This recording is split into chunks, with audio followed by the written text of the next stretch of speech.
جو دوبارہ وہ استعفے کی بات کریں وہ ایسے لگ رہا ہے کہ کوئی اور معاملہ ہے، وہ یہ معاملہ نہیں ہے جو آپ بتا رہے ہیں۔ اس میں بات کروں گی آپ سے، میں پہلے راضی صاحب سے بات کر لوں۔ سر بہت شکریہ آپ کا، آپ نے پروگرام میں وقت دیا۔ سر کیا ہو رہا ہے ہمارے ارد گرد؟ علیمہ خان صاحبہ کے جو صاحبزادوں کے اریسٹ کا معاملہ ہے، پہلے ایک صاحبزادے کو اریسٹ کیا جاتا ہے، اس کے اوپر بعد میں پتہ لگتا ہے کہ نہیں ان کو اریسٹ نہیں کرنا تھا، دوسرے کو اریسٹ کرنا تھا، دوسرے کے اوپر بھی یہ اتنے سال وقت بیتنے کے بعد یاد آیا کہ وہ ان کے جو خان صاحب کے دوسرے بھانجے جو آلریڈی زیر حراست ہیں وہ ان کے ساتھ موجود تھے 9 مئی والے دن۔ تو یہ اتنا عرصہ ہم نے کیوں نہیں سوچا اس بارے میں؟ پھر طلال چودھری صاحب کا آ کے یہ کہنا کہ کیا ہوا اگر ایک بندہ غلط اریسٹ ہو گیا، ضمانت ہو جائے گی، چھوٹ جائے گا، مطلب یہ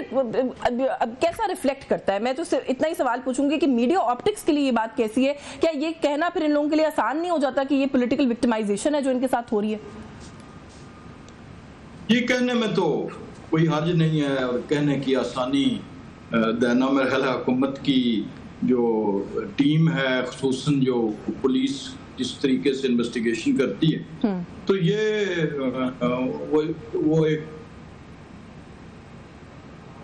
دیتے ہیں بالکل ہر جگہ پہ اس قسم کا۔ لیکن سوال تو صرف اتنا ہے کہ کیا دیر سے اریسٹ ہونا، کوئی اس پہ اعتراض ہونا چاہیے؟ کسی معاملے پہ کسی کی آئیڈینٹیفیکیشن لیٹ ہوتی ہے، کسی معاملے پہ تو دیر، اگر تو وہ نہیں ہیں اس کام میں یا اس جگہ پہ نہیں تھے یا گئے نہیں ہیں، جو بھی صاحبزادے میں ان کے ناموں سے یا ان کی فیملی جینیالوجی سے واقف نہیں ہوں، لیکن جو بھی ہیں اگر وہ نہیں تھے تو ظاہر ہے پھر تو بات قابل اعتراض ہے، لیکن اگر وہ تھے اس میں اس کا حصہ رہے ہیں تو پھر دیر سے ہونے پہ اعتراض نہیں ہونا۔ نہیں سر، وہ چترال میں تھے، ویسے جو ابھی تک ان کی آئی تھنک اہلیہ نے بھی جو ریکارڈ سامنے لے کر آیا ہے وہ چترال میں تھے، وہ موجود ہی نہیں تھے یہاں پہ 27 ماہ کے بعد ایک ایسے شخص کو جو یہ کلیم کر رہے ہیں کہ وہ موجود ہی نہیں تھا اس علاقے کے اندر، وہ کہیں اور تھا، ملک کے ایک اور کونے میں تھا، ان کو اریسٹ کر لیا جائے تو پھر سر سوال تو ہے نا، دیر کی یا جلدی کی بات نہیں ہے۔ دیکھیں، ہم نے یہ جب شروع ہوا تو ہم نے بہت سے لوگوں کے نام سنے، لیکن جو سر فہرست نام آیا قیادت کی طرف سے کہ ان لوگوں کا کوئی تعلق نہیں ہے، کسی نے کہا جی وہ کراچی میں تھے، کسی نے کہا جی فلان جگہ تھے، اور وہ ان کا ٹوٹل یعنی اس معاملے سے کسی جگہ پہ، یعنی میں بات کر رہا ہوں اپوزیشن کی سینئر قیادت کی طرف سے جو ٹاپ آف دا لسٹ نام آئے، وہ جب عدالتی فیصلے آئے تو سب نے دیکھا کہ وہ بری ہو گئے۔ تو اس سے کچھ نہ کچھ اگر جہاں پہ اس قسم کے واقعات ہیں جو آپ نے بتایا کہ کسی بندے کو 27 ماہ بعد گرفتار کیا گیا، تو ظاہر ہے اس کے مطابق پولیس کی جو ہماری ورکنگ لوکل لیول پہ نیچے ہوتی ہے اس میں کسی جگہ راجی صاحب یہ کہنا